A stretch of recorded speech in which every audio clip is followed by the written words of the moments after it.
Government hospital സ്വാഭാവികമായിട്ടും improve ചെയ്യുന്നുണ്ട്, ധാരാളം ഇമ്പ്രൂവ് ചെയ്തു, ഇനി ഇമ്പ്രൂവ് ചെയ്യും. പക്ഷേ ഇപ്പോഴും കുറച്ചെങ്കിലും എന്താ പറയുക, സാമ്പത്തികമായിട്ട് കയ്യിൽ പൈസ ഉള്ള ആൾക്കാർ always prefer the private hospital. Why? മാറി വരുന്നുണ്ട്. അപ്പം ഇതിലൊരു കാര്യം കൂടി വെച്ചിരുന്നു, ഒരു പൊതുധാരണയുണ്ടല്ലോ ഗവൺമെൻറ് ഹോസ്പിറ്റൽസിൽ എന്താണ് വൃത്തിയില്ല, എനിക്ക് ഒരു പ്രൈവറ്റ് റൂം വേണം, കിട്ടില്ല അങ്ങനെ. പക്ഷേ ഈ ഒരു ധാരണ മാറി വരുന്നുണ്ട്. നമ്മുടെ ഗവൺമെൻറ് ഹോസ്പിറ്റൽസിൽ വിശ്വാസത്തോടു കൂടി ഒരുപാട് ആളുകൾ വരുന്നുണ്ട്. ഇപ്പം അവർ തന്നെ ഓപ്പണായിട്ട് ഫേസ്ബുക്കിലും മറ്റ് സോഷ്യൽ മീഡിയയിലൊക്കെ പോസ്റ്റുകൾ ഇടുന്നുണ്ട്. അപ്പോൾ ഇപ്പോൾ നമ്മൾ പൊതുവിൽ നോക്കുമ്പോൾ ഈ ഒരു വിഷയമുണ്ടല്ലോ, അത് എല്ലാവർക്കും ഒരുപോലെ ബാധകമാണ്. വൃത്തി, ശുചിത്വം, അതോടൊപ്പം തന്നെ ടോയ്ലറ്റ്സിൻ്റെ. അപ്പോൾ ഇത് നമ്മളെല്ലാം 100% എന്നുള്ളതല്ല, പക്ഷേ നമ്മളൊരു വലിയൊരു ഒരു പ്രവർത്തനം ഇതിൻ്റെ ഭാഗമായിട്ട് നടത്തുകയും ആ പ്രവർത്തനത്തിൻ്റെ ഭാഗമായിട്ടുള്ള മാറ്റം ഉണ്ടാവുകയും ചെയ്തിട്ടുണ്ട്. ഇപ്പോൾ ഉദാഹരണം പറഞ്ഞാൽ, കോട്ടയം മെഡിക്കൽ കോളേജിൽ കാർഡിയോളജിയിൽ സർജറി ചെയ്യുന്നതിന് വേണ്ടി ഗൾഫിൽ നിന്ന് വരുന്നവരുണ്ട്. ന്യൂറോളജിയിൽ തിരുവനന്തപുരം മെഡിക്കൽ കോളേജിൽ വന്ന് ഇൻ്റർവെൻഷണൽ ന്യൂറോളജിയുടെയൊക്കെ ഭാഗമായിട്ട് വന്ന് സർജറി ചെയ്തിട്ട് പോകുന്നവരുണ്ട്. നമ്മുടെ RCCയിലും MCCയിലും സർക്കാരിൻ്റെ ഓട്ടോണമസ് സ്ഥാപനങ്ങളാണല്ലോ ഇതെല്ലാം. റീജിയണൽ ക്യാൻസർ സെൻ്ററും മലബാർ ക്യാൻസർ സെൻ്ററും ഒക്കെ ഇവിടെ വന്ന് ചികിത്സ തേടി പോകുന്നവരുണ്ട്. എത്രയോ ആളുകൾ നമ്മുടെ ജില്ലാ ആശുപത്രികളിലെ താലൂക്ക് ആശുപത്രികളിലും അവർ ട്രീറ്റ്മെൻറ്റ് എടുക്കുന്നു. അപ്പോൾ വലിയ മാറ്റം ഉണ്ടാകുന്നുണ്ട്. ഒരു വർഷം കേരളത്തിൽ OPയിലെത്തുന്ന സർക്കാരിൻ്റെ ആശുപത്രികളിൽ OPയിലെത്തുന്നവരുടെ എണ്ണം ഏതാണ്ട് 12,36,00,000 12,36,00,000 മൾട്ടിപ്പിൾ എൻട്രി കൂടിയാണ് ഞാൻ പറഞ്ഞത്. അപ്പോൾ ഞാൻ ഒരു വർഷം പോയ പിന്നെ അപ്പോൾ അങ്ങനെ 12,36,00,000 ആളുകൾ ഒരു വർഷം കേരളത്തിൽ സർക്കാർ ഹോസ്പിറ്റലുകളിൽ OPയിലെത്തുന്നു. ഇപ്പോൾ മേജർ സർജറികൾ ഒരു വർഷം കേരളത്തിൽ സർക്കാർ ആശുപത്രികളിൽ നടക്കുന്നത് 2,50,000 മുകളിലാണ്. മേജർ സർജറികൾ ഒരു വർഷം.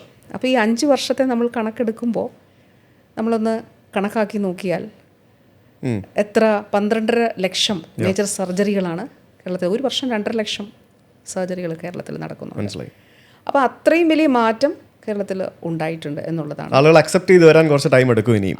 അല്ല, ശരിക്കും റിയാലിറ്റിയിൽ ആളുകൾ വരുന്നുണ്ട്. ഈ ഒരു സർക്കാർ ആശുപത്രി കൊള്ളില്ല, അവിടെ അങ്ങനെ ഒരു ധാരണ മാറുന്നുണ്ട്. അത് വിശ്വസിക്കാൻ കഴിയുന്നതാണ്, അവിടെ പോകാൻ കഴിയും എന്നുള്ളൊരു മാറ്റം. അതുകൊണ്ടാണല്ലോ ഇത്രയും അധികം ആളുകൾ അതുകൊണ്ടാണ് സർക്കാർ ആശുപത്രിയിൽ എത്തപ്പെടുന്നത്. സർക്കാർ ആശുപത്രികളിൽ ഇടയ്ക്കിടയ്ക്ക് ഉണ്ടാകുന്ന മരുന്ന് ക്ഷാമം എന്ന് പറഞ്ഞാൽ നമ്മളെപ്പോഴും വാർത്ത കേൾക്കുന്നതാണ്. ഒരു മരുന്ന് അവൈലബിൾ അല്ലേ പോലും ഉടനെ മന്ത്രി രാജിവെക്കണം, അല്ലെങ്കിൽ മന്ത്രിയുടെ തലയിൽ കുറ്റം വരുന്ന കാലമാണ്. അങ്ങനെയാണ് എല്ലാവരും പറയുന്നത്. അപ്പോൾ ഈ മരുന്ന് ക്ഷാമം പരിഹരിക്കാൻ വേണ്ടി എന്തൊക്കെയാണ് ചെയ്തിരിക്കുന്നത്? ഇപ്പം നമ്മളുടെ സർക്കാരിൻ്റെ മരുന്ന് പ്രൊക്യൂർമെൻറ്റ് നടക്കുന്നത് ഒരു സ്ഥാപനം വഴിയാണ്, KMCL, Kerala medical services corporation limited എന്ന സ്ഥാപനമാണ്. അപ്പോൾ നമ്മൾ സർക്കാരിൽ മരുന്ന് വാങ്ങിക്കുന്നത് എങ്ങനെയാണെന്ന് വെച്ചാൽ, നമ്മൾ ഇൻറ്റൻറ്റ് വാങ്ങിക്കും ആശുപത്രികളിൽ. അത് കുടുംബാരോഗ്യ കേന്ദ്രങ്ങൾ മുതൽ ഇപ്പോൾ താഴെ ജനകീയാരോഗ്യ കേന്ദ്രങ്ങളുണ്ട്, ഞാൻ നേരത്തെ പറഞ്ഞു. അപ്പോൾ ജനകീയാരോഗ്യ കേന്ദ്രങ്ങൾ മുതൽ അങ്ങ് മെഡിക്കൽ കോളേജുകൾ വരെയുള്ള ഇടത്ത് സ്ഥാപനങ്ങളിൽ ഒരു വർഷം എന്തൊക്കെ മരുന്ന് വേണം ഓരോ ഹോസ്പിറ്റലും ലിസ്റ്റ് പ്രിപ്പയർ ചെയ്ത് തരും. അപ്പോൾ നമ്മൾ ഓരോ വർഷം 20% ക്വാണ്ടിറ്റിയിൽ ഹൈക്ക് കൊടുക്കുന്നുണ്ട്. കാരണം അത്രയും ആളുകൾ കൂടിക്കൊണ്ടിരിക്കുന്നുണ്ട്. അപ്പോൾ 20% ഹൈക്ക് വരുന്നുണ്ട്. ഈ പ്രോസസ്സ് അടുത്ത വർഷത്തെ സാമ്പത്തിക വർഷത്തെ തുടങ്ങുന്നത് ഈ വർഷം ഓഗസ്റ്റൊക്കെ ആകുമ്പോൾ, ജൂൺ ജൂലൈ ഓഗസ്റ്റ് കഴിയുമ്പോൾ തുടങ്ങും. ഇൻറ്റൻറ്റ് വാങ്ങിക്കും, ഇൻറ്റൻറ്റ് പ്രിപ്പറേഷൻ, അതിന് വർക്ക്ഷോപ്സ് നടത്തും. അതിനുശേഷം ഇൻറ്റൻറ്റ് പ്രിപ്പയർ ചെയ്യും. അതിന് ശേഷം ഇതെല്ലാം ക്രോഡീകരിച്ചിട്ട് ഏതൊക്കെ വേണം, എസെൻഷ്യൽ ഡ്രഗ് ലിസ്റ്റ് ഉണ്ട് നമുക്ക്, ഏതാണ്ട് 885 മോളിക്കുലർ. അപ്പോൾ അതിൽ നമ്മൾ കാണേണ്ടത്, നമ്മൾ ഈ മരുന്നുകളുടെ പേരനുസരിച്ചിട്ടല്ല അതിൻ്റെ ചെയ്യുക. ഏത് രോഗത്തിനുള്ള മരുന്നുകൾ, അത് ജനറിക് നെയിംസാണ് നമ്മളതിൽ ഉണ്ടാകേണ്ടതായിട്ടുള്ളത്. എന്നിട്ട് അത് നമ്മൾ KMCL സർക്കാർ അവരെയാണ് ഏൽപ്പിച്ചിരിക്കുന്നത്. അവരത് ഇതിലേക്ക് പോകും, എന്താണ് ടെൻഡർ വിളിച്ചിട്ട് അതിൻ്റെ നടപടികൾ പൂർത്തിയാക്കി ഏറ്റവും ലോവസ്റ്റ് കോട്ട് ചെയ്തതാരാണ് അങ്ങനെയാണ് ചെയ്യുക. ഇതിൽ വരുന്ന ഒരു വിഷയമുണ്ട് എന്ന് വെച്ചാൽ, ഇപ്പോൾ ഒരു മരുന്നിന് ഒരു ഡോക്ടർ ഒരു മെഡിസിൻ എഴുതി എന്നുള്ളത് വിചാരിക്കും. ഇപ്പം വോമിറ്റിങ്ങിനുള്ള MSET അല്ലെങ്കിൽ അതിന് വേറൊരു പേരിൽ ഉണ്ടാവും. അപ്പോൾ ആ എഴുതുന്ന മരുന്ന് ചിലപ്പം സപ്ലൈയിലുള്ളതാകണമെന്നില്ല. ചില രോഗങ്ങൾക്ക് അങ്ങനെ വരാം. ഇപ്പോൾ നമ്മൾ ചെയ്യുന്നത് കണ്ടിന്യൂസ് സപ്ലൈ എൻഷുർ ചെയ്യുന്നു. ചെയ്യുന്നു. അപ്പോൾ ഈ ഒരു മരുന്ന് ക്ഷാമം എന്നുള്ളത് നമ്മളിപ്പോൾ ഞാൻ തന്നെ എല്ലാവരും ഡോക്ടേഴ്സിനോട് പറയും, നിങ്ങൾ അതിലൊരു കൃത്യ മോണിറ്ററിംഗ് ഉണ്ടാകണം. രണ്ട് ഡയറക്ടറേറ്റാണ് ആരോഗ്യ വകുപ്പിൽ പ്രധാനമായും ഈ ആശുപത്രികളുമായിട്ട് ബന്ധപ്പെട്ടിട്ടുള്ളത്. ഒന്ന് ഡയറക്ടർ ഹെൽത്ത് സർവീസസ്, അതുപോലെ DME മോഡേൺ മെഡിസിനിൽ. ആയുഷിൽ വരുമ്പോൾ ISM വരും. ISM ഇന്ത്യൻ സിസ്റ്റം ഓഫ് മെഡിസിൻ്റെ ഡയറക്ടർ വരും. അതുപോലെ ഹോമിയോ ഡയറക്ടറും വരും. അപ്പോൾ 4 ഡയറക്ടറേറ്റിൽ, മോഡേൺ മെഡിസിനിൽ 2 ഡയറക്ടറേറ്റ്സാണ് വരിക. അപ്പോൾ ഈ ഡോക്ടേഴ്സ് എല്ലാം തന്നെ ഇത് മേൽനോട്ടം വഹിക്കണം. ഏതെങ്കിലും ഒരു 30% ഏതെങ്കിലും ഒരു മരുന്ന്, ഇപ്പോൾ പ്രമേഹത്തിനുള്ളൊരു മരുന്ന് 30% ഇനി ശേഷിക്കുന്നുള്ളൂ എന്ന് വെക്കുക, 30% ആകുന്നതിന് മുൻപ് അറിയിക്കണം വെയർഹൗസിൽ, മരുന്ന് സപ്ലൈ ചെയ്തിരിക്കണം. അപ്പോൾ ഇതിപ്പോൾ ഒരു കണ്ടിന്യൂസ് സപ്ലൈ എൻഷുർ ചെയ്യുന്നുണ്ട്. പക്ഷേ ഞാൻ നേരത്തെ പറഞ്ഞതുപോലെ നമുക്ക് ഇപ്പോൾ നമ്മൾ ലിസ്റ്റ് പരിശോധിക്കാൻ, മിനിസ്റ്റർ വരെ തന്നെ നമുക്കിത് ഓപ്പണായിട്ട് പരിശോധിക്കാൻ എത്രയുണ്ട് സ്റ്റോക്ക്, എത്രയുണ്ട്. അപ്പോൾ ഈ മരുന്ന് സ്റ്റോക്ക് ഔട്ട് ആവുന്നത് ഇവിടെ പ്രവർത്തിക്കേണ്ടവർ പ്രോപ്പറായിട്ട് പ്രവർത്തിക്കാത്തതുകൊണ്ടല്ലേ?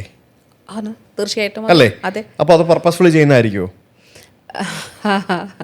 അത് ചിന്തിക്കാം. അല്ലെ, അത് ചിലപ്പം അതൊരു കൃത്യവിലോപമാകാം. അപ്പോൾ അങ്ങനെയുള്ളപ്പോൾ അവർക്കെതിരെ ആക്ഷൻസ് എടുക്കുന്നുണ്ട്. അതിൽ വേറൊരു കാര്യം കൂടി വരുന്നുണ്ട്. ഇപ്പോൾ ചിലപ്പോൾ മരുന്നില്ല, പക്ഷെ പെട്ടെന്നൊരു ആരോഗ്യമന്ത്രിക്ക് പോയി നോക്കാൻ പറ്റില്ലല്ലോ അവിടെ മരുന്നുണ്ടോ സ്റ്റോക്ക് ഉണ്ടോ എന്ന്, അവരല്ലേ നോക്കണ്ടേ? അതെ. അതിനെല്ലാം നമുക്ക് അതിന് ചുമതലപ്പെട്ട ആളുകളുണ്ട്. 30% ഒരു മരുന്ന് അല്ലെങ്കിൽ 70% തീരുന്നതിന് മുൻപ് തന്നെ പറഞ്ഞിരിക്കണം എന്നുള്ളതാണ്. പിന്നെ ഒരു കാര്യം കൂടി സംഭവിക്കാം. ഞാൻ ഒരു ആശുപത്രിയിൽ 100 വയൽ ഒരു ഇഞ്ചക്ഷൻ വേണമെന്ന് പറഞ്ഞു, ഒരു വർഷത്തേക്ക്.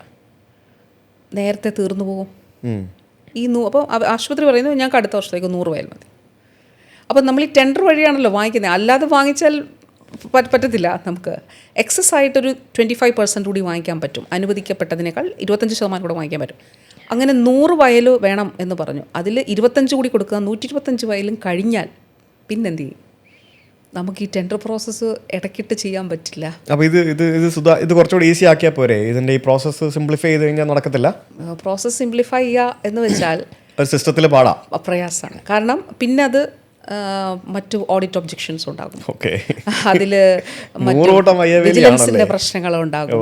അപ്പോൾ അതിൽ പിന്നെ ചെയ്യുന്നത് ലോക്കൽ പർച്ചേസിലേക്കും എക്സ്പെൻസീവ് ആവും. അപ്പോൾ നമ്മളൊരു മരുന്ന് 30 രൂപയ്ക്ക് വാങ്ങിക്കുന്നത് പിന്നീട് 60 രൂപയ്ക്ക് ലോക്കലിൽ പർച്ചേസ് ചെയ്യേണ്ടി വരും. പക്ഷേ എന്നാലും അങ്ങനെയുള്ള ഘട്ടങ്ങളിൽ മരുന്ന് എൻഷുർ ചെയ്യുന്നതിന് വേണ്ടിയിട്ടുള്ള നടപടികൾ സ്വീകരിക്കുന്നുണ്ട്.